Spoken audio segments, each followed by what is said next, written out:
Hello, I'm Toycat and welcome back to another third channel Bike and Talk video. Today I'm in the city of London, not London the city, but the city of London that is within London. As you can see from St. Paul's Cathedral, this is the financial capital of the UK, but I'm not here to talk about that. I think I need to talk about something, I need to interrupt the normal programming to talk about something that's much more important instead, because we're all seeing it happen right now, right?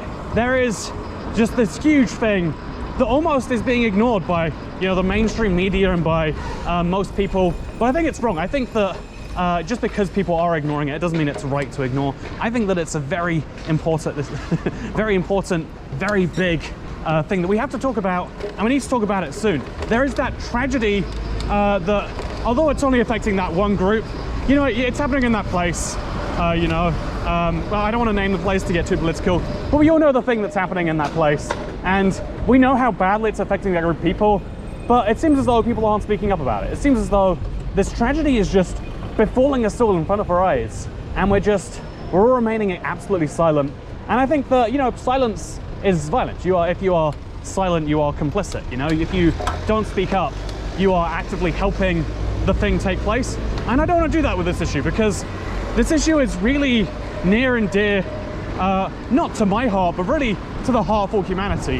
When something bad happens to them, it's happening bad to all of us. And so as a result, I'm using my platform to speak up for, of course, the big event that you know I'm talking about. In fact, it's so big, we don't even need to name it, because it just goes without saying. It's the big crisis that I don't even see everyone talking about, even though everyone must know it's as bad as I'm saying it is. And so, obviously, when we talk about bad events like the big one in this video, that I definitely am being specific about and not being vague with, you know, a lot of people genuinely do have the questions of like, how is this terrible, terrible thing happening, but no one even seems to care? How are we all missing, you know, why are we all just ignoring and avoiding what is clearly a very important issue? And I guess one of the things that I'm like learning as I, you know, age and whatever, is like, you know, because obviously everyone has this issue for themselves. Everyone has, oh God, my seat just fell down. That's always a good sign. Everyone has this issue for themselves at some point. That a thing that you care about immensely is just not being cared about by the wider public. I think my phone is going off.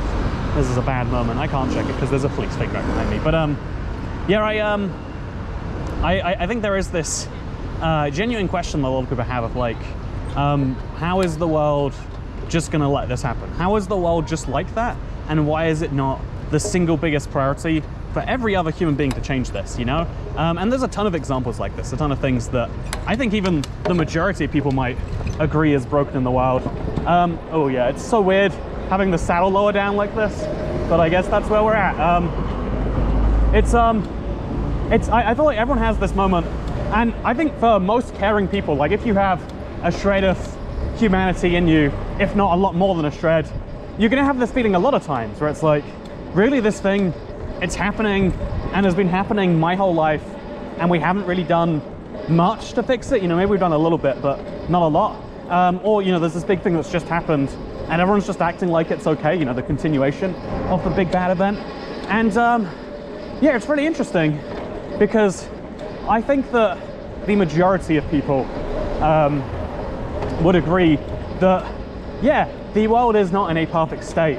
And the thing that you probably, you know, dislike about the world, if you bring it up in a conversation, most people will be like, yeah, that is broken. It'd be cool if we fix that.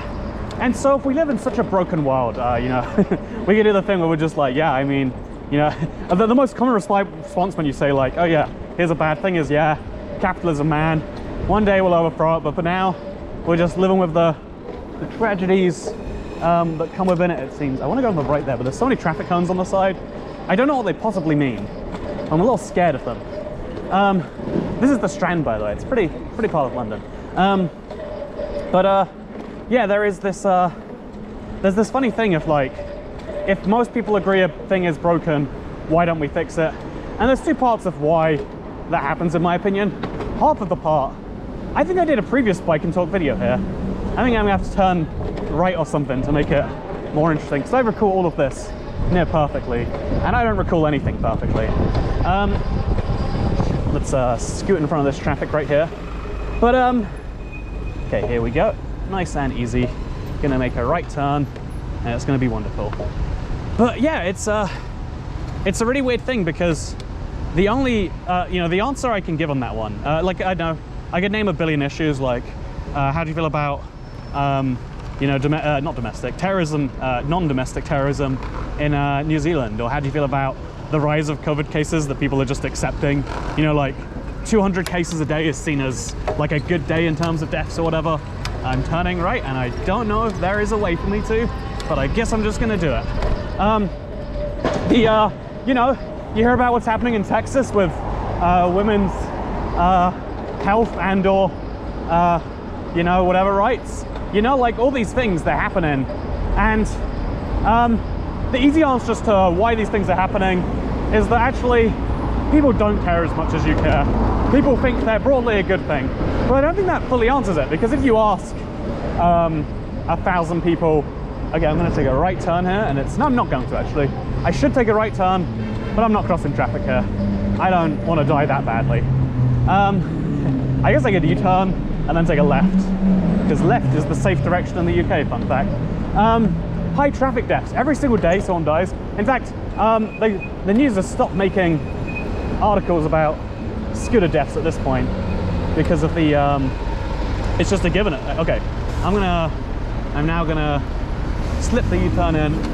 It's gonna be wonderful. Is that legal? I don't know. I feel like when you're on a bike, how are we just gonna let illegal U-turns in traffic slide? It's very clearly a crime. There was no sign saying U-turns allowed.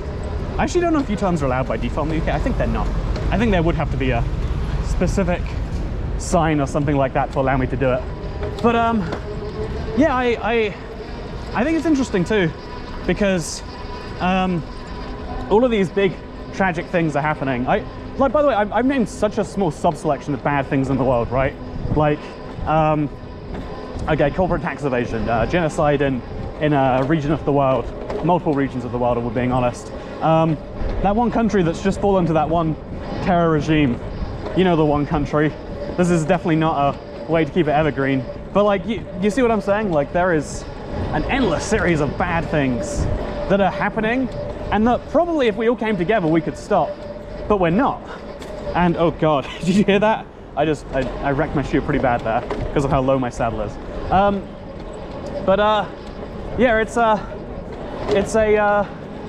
it really is an interesting case to look at. Oh God. It's a really interesting case to look at, in my opinion, when you see all of these tragedies just being let happen. And I think there's two simple ways to explain why bad things are happening all the time that we could probably stop, but we're choosing not to. I think part one of that is something along the lines of, actually, some people disagree. Again, like part one to learning about the world is that actually, even if people don't explicitly love things, people might like things that you hate. Things that you hate, people might like. Things that you hate, people might like. Did I get that right? Wait, things you love, people might dislike, and things you love, people might hate. I think that's correct. Your feelings are not the same as everyone else's feelings. And then that makes it sound like, wait, so there are people that are pro-genocide, pro-terrorism in New Zealand, anti, women's health, anti, like want people to die of COVID, etc., etc., etc. And it's like, well, usually not. There are some people who are, there are some pro-genocide people out there. They do exist, if you believe it or not. But most of what it actually is most of what it tends to be is that because of the nature of the world being based on trade-offs, there are no decisions, only trade-offs, I think is a famous Thomas Sowell quote. Like you can't magically decide we're all gonna have a unicorn for every person. Or even if we be more realistic, we can't decide new policy, everyone gets a free cat from the government. And it's like, well, it's not a free cat. We have to procure 60 million, or depending on the size of your government, maybe 300 million or a billion cats. And then we have to distribute them to people. And then we have to work out like a replacement cat policy. Like, what if your cat doesn't arrive? What if your cat arrives but it's broken? What if you don't like the cat that you're given, etc. You have to make all these decisions, and so there is a huge cost to doing so. And other people might decide, actually, if I wanted a cat, I could buy a cat. If anyone wants a cat, they probably can buy a cat too. I think if you give everyone a free cat, that's going to lead to a lot of cat abuse, and I don't think it's worth the cost of doing so. You know, like there's a lot, like, no one's disagreeing with the idea of free cats in principle. When you propose your magical version of it, you're just saying, yeah, it's entirely benefit to everyone. Cats are a great boost to mental health. Mental health has taken a giant shock because of that same government during the last few events. But actually, people are like, well, in my pie-in-the-sky world, it's just forcing people to buy something that they can choose to buy anyway. Again, there is no shortage of cats. I think there's a shortage of dogs, if I'm not mistaken, but there's no shortage of cats. So at the very least, you can find a cat if you really want one. So, you know, making it mandatory and therefore forcing everyone to pay for something that they can choose to have already is a dumb idea. You know, I love McDonald's. Would I support mandatory McDonald's for everyone? No. You know, even though I think McDonald's is a good thing, I think that my wants are different to everyone else's wants. So there's an example, right? You know, I'm not against free cats. I'm against mandatory cats, which is how I would describe the exact same policy, right? You are forcing, you know, obviously you could turn down the cat if you wanted to, but you'd still be paying via the collective taxation for the cat, whether you want it or not. It's mandatory cat collection or whatever. And so, you know, in the same way, when you look at, you know, what's another big example? When you look at, you know, the most spicy, divisive argument of them all. See, even trying to label the argument on abortion is a huge, ooh, you sure you want to do that? Road ahead closed, access only. I think that doesn't apply to bikes, but we'll find out if I get in trouble. Oh, there is a bike lane here, we're perfect. It's a very strange bike lane between like two little pavement, like two restaurants it looks like. You know, this is fine. This is cute, this is fun. Speaking of cute and fun, I'm gonna go down Gilbert Place. I love these little streets sometimes. This is what London is about to me, like quaint old finished streets. I like seeing modern London sometimes too, and don't get me wrong, I live in modern London, but I like old-timey London. I'd live here if it wasn't probably a bad idea and very expensive to do so. You know, there's a trade-off, right? You know, do you not want to live in an old-timey city? Of course I want to live in an old-timey city. I just don't have £1.5 million to live in a relatively small terrace house. Okay, we found a bike route, Q1. I didn't know the queues went down as low as 1. Okay, so we give way here. See, I know road signs. And then as soon as the road is free, we take a right and we see where we end up. It is very weird that, like, anyway, you know, like everything has trade-offs in life, and actually people hate the trade-offs. But then the second thing is like, okay, we worked out the trade-off is very low for this thing. Like, what's the trade-off for you know, getting vaccinated? There we go. Mandatory vaccinations, right? Everyone should be getting, like, as long as you're healthy and what's another thing? As long as you're in the correct age group, and as long as you don't have a religious exemption. Oh, maybe that third one is something you don't agree with. But, you know, as long as you're healthy and your doctor recommends it, why shouldn't we force that on everyone? If we're not forced. Again, I'm using politically charged language that you would use if you were disagreeing with this. So why don't we, actually, no, you probably say that if you were at a degree. It's like, yeah, like what are you doing potentially harming those in your community, including those who have taken the vaccine? Of course, we're gonna force you to take a thing. And it's like, well, it's entirely good. The trade-off is really negligible. Like, you know, the number of deaths that will happen to people, very low. And the number of lives saved, very high. In fact, if you assume that in a country like the UK, where the health system is nationally run, you know, the government has to decide at some point to lock people inside rather than overwhelm the NHS. That is a political, it's not a political choice, it's a political, basically must, because otherwise you get seen as the party that's letting the national health system overrun, and every time someone dies, the blood is on your hands, Mr. Prime Minister, or whatever. So, you know, why wouldn't you have, you know, like, why wouldn't you have a policy like that that just says, yeah, everyone has to do it. There is no avoiding it. We will come round your house, and you will be fined or imprisoned or whatever else. And again, the trade-off there is really beneficial in, like, it would cost very little extra. We've already got the vaccine doses. You know, the gains would be hundreds of lives get saved, and you'd lose at most a few dozen lives, and you'd lose freedom that you probably shouldn't be exercising anyway. Again, your doctor would have to approve on it. But here's the thing. People value different things differently. You know, like people have... people have different priorities in life to you, because we all have our own. And I think what this actually is, it's not just even different priorities, like, what do I care about?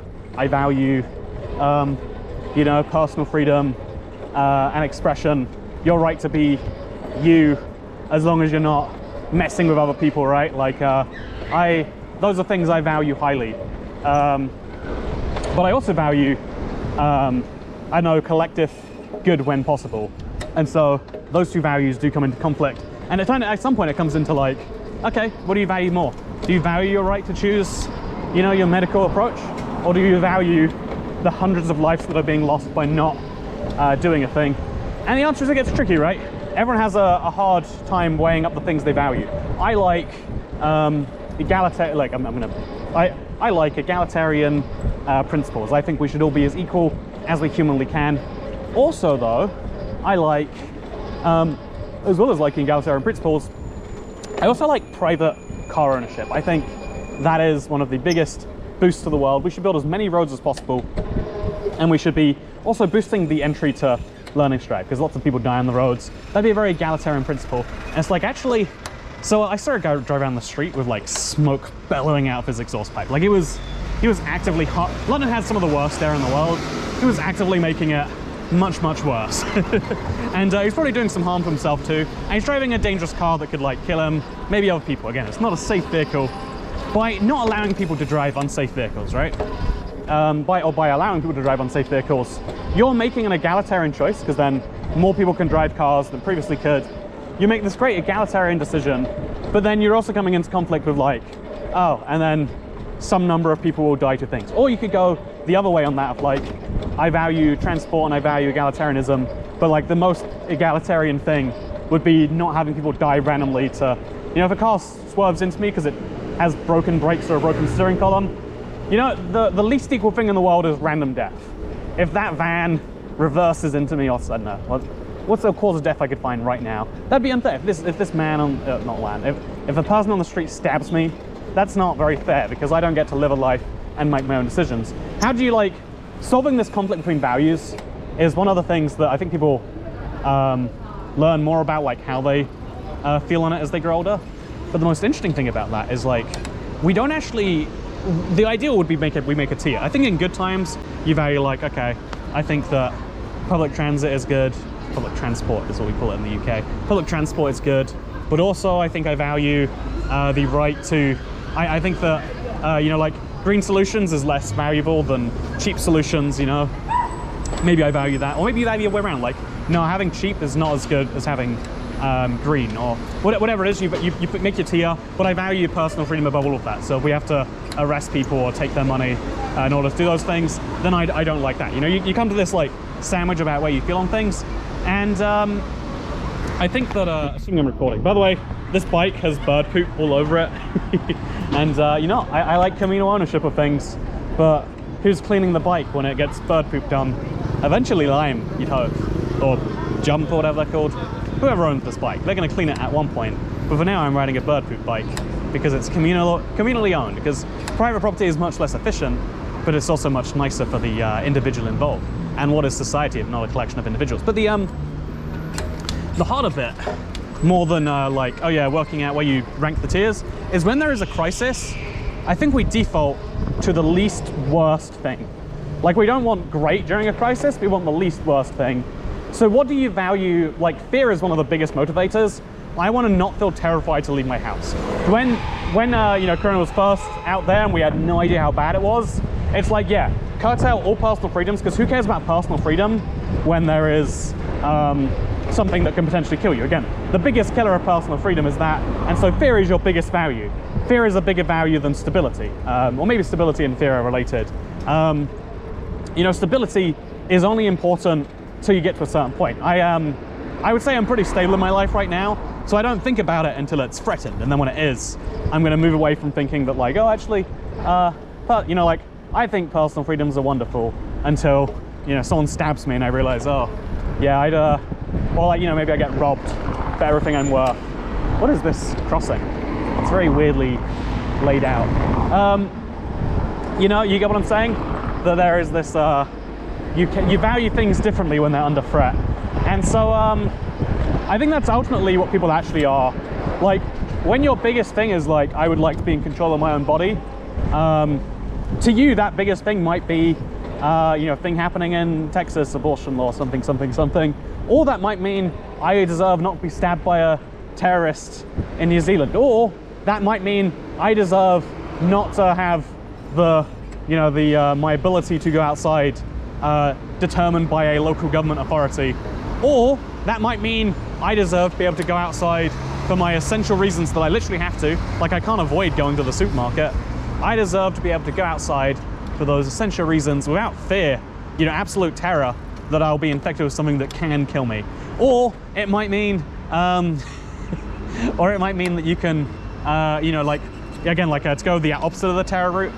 I've turned right here, but I have no idea how it's gonna work. Okay, I guess we just, after that taxi, we go, maybe? I don't know how any of this works. Okay, you know, we're going. Okay, okay. Jesus Christ. Yeah, or you might say, it's my right not to undergo random inspections so that we can stop terrorism. Or you might say, you know, it's my right, the most fundamental right is to be born because for some reason you believe the fetuses to be human lives, and they are pre-human lives, right? And so where do you decide where life ends and begins? And then you get into a whole thing, you realize, oh yeah, everyone, I think everyone, I don't want to say, everyone has a valid argument for the things they believe, usually. It's very rare that that is not true. Is this the taxi rank for King's Cross? Going all the way up that road right there? That's insane. Oh wow, yeah, I think that really is. These taxis are all waiting to get in the rank just to take passengers from King's Cross. Don't know if that's a sign that they're making a lot of money there, or if it's a sign that they're not making any money elsewhere, so they might as well get ready for that. It's nutty, huh? It's nutty. I've never been on this road, but it's nice. Look, they got a little, look, you know, walls are nice when they're covered in green. That's my high quality opinion. Yeah, the big reason to have an electric bike, by the way, is for exactly this.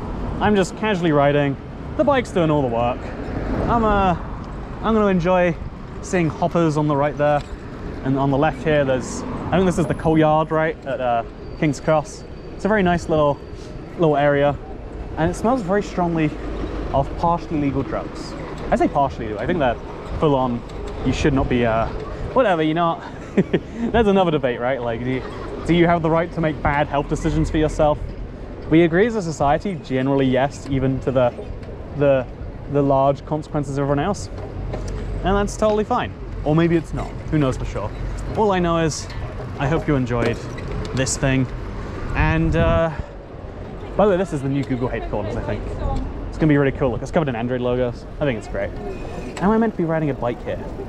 That's a question I'll work out at the end of this video. So thank you, and I'll see you all in the next one. Unless I die in a house fire, or I'm arrested, or stabbed, or shot.